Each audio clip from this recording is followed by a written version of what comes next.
So you'd like to become a marshal. That's great. Here's how to get started. Step number 1. Is there a specific event on the calendar that you'd like to be a part of? Or is there a racetrack nearby that you'd like to work at? If you live close to a track, you're very lucky, because that's great. Your next step should be doing some research, because you may have some options. Do you want to consider joining a club as a volunteer? Or do you want to get a job with the track services team? Please be advised that some tracks hire their own marshals. Most tracks or events rely on volunteer marshals. Many clubs require an annual membership fee.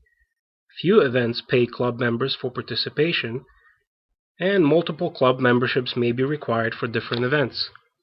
Working directly for the track means you do not need a membership with the club. That's great. The next step is to apply for a marshal position.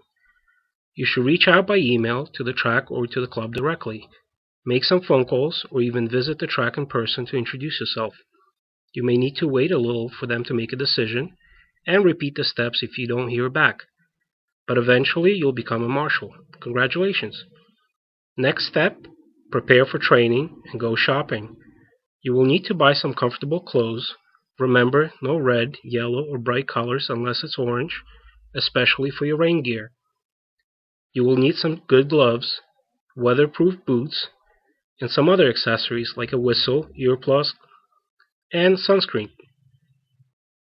Put everything in your waterproof track bag and you're ready for training.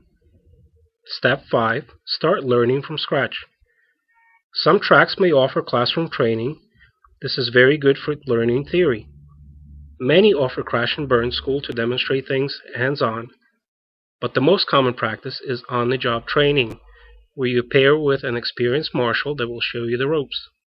Be sure to ask a lot of questions. Eventually, you would want to concentrate on the specialty. Most marshals commonly start out trackside working flags, comms, safety, fire, pit and grid, etc.